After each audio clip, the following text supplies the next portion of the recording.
hold you back one way or the other. Chorus erupts with...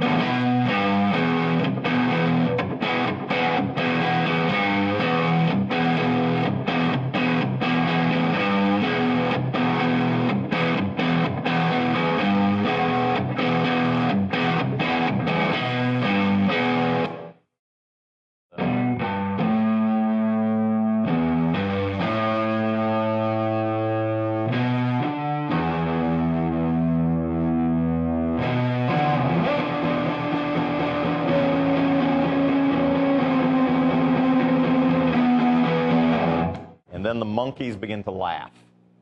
This is the monkey laughter solo. Cats, there's one where the cat's being chased around the room.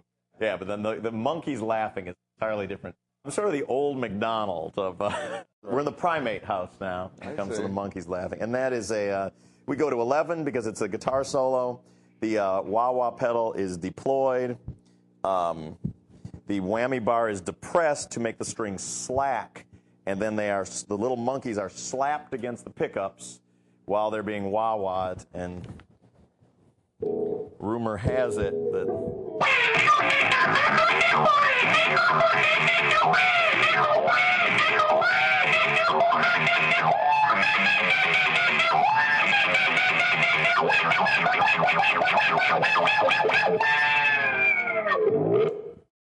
Monkeys are satisfied, and I hope you are too. When I was practicing 8 hours a day religiously, I divided it up in kind of like 2-hour chunks. It'd be 2 hours spent on technique, 2 hours spent on what my understanding of music theory was, and some of it was out of a book, but a lot of it was just puzzling on notes and intervals and what works and what doesn't work.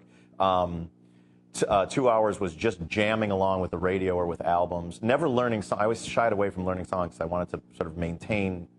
That's sort of the traditional way the guitar players learn songs. And at the time I was playing in some cover bands, and it was very important to me in my practice to not have learning songs be part of it, to be something that was just mine, and then the last part was either songwriting or working with sounds and textures or playing with my effects pedals for 2 hours a day. And now, like when I do my practice, now I look at that was really working guitar. Now when I play guitar, and it's for enjoyment and creativity.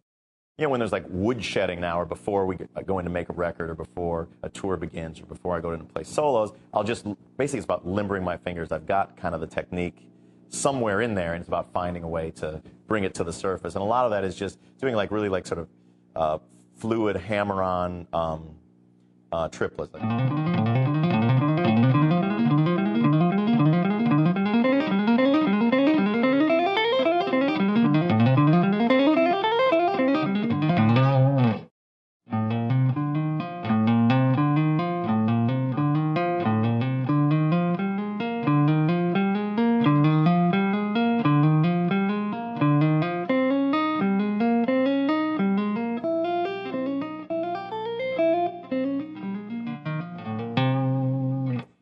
After feeling a little bit more limber, then employing the same kind of triplet, runs to, say, a minor pentatonic scale. Like...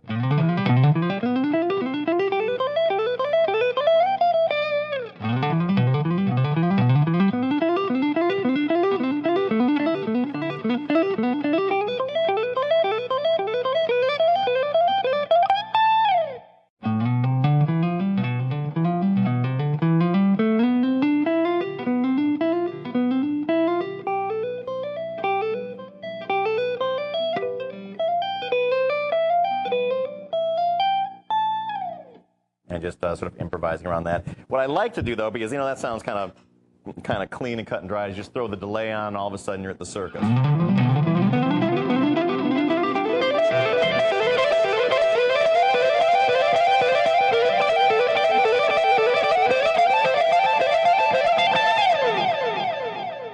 It's a lot more fun, of course. Same exercise. Maybe get a little bit less out of it technically, but it's kind of like eating candy.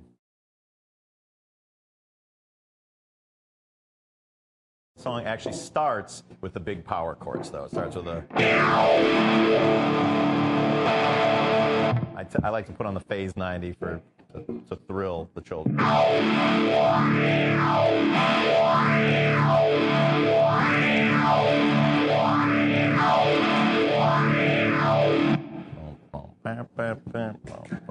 Then next up, we've got the...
The chorus section, the breakdown section.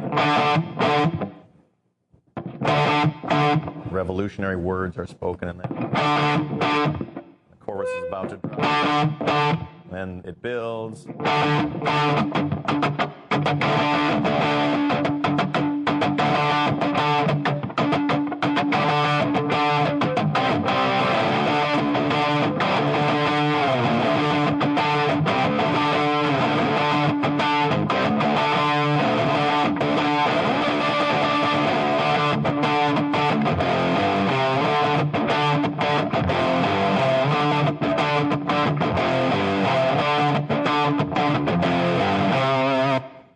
And then I kind of on the sort of the breakdown section of the pre-chorus, I normally just sort of improvise on the chuckas and whatnot to heighten the. That's where we pull the bowstring back. Pull the bowstring back. The guitar solo has the whammy pedal set to 2 octaves up, and is played thusly.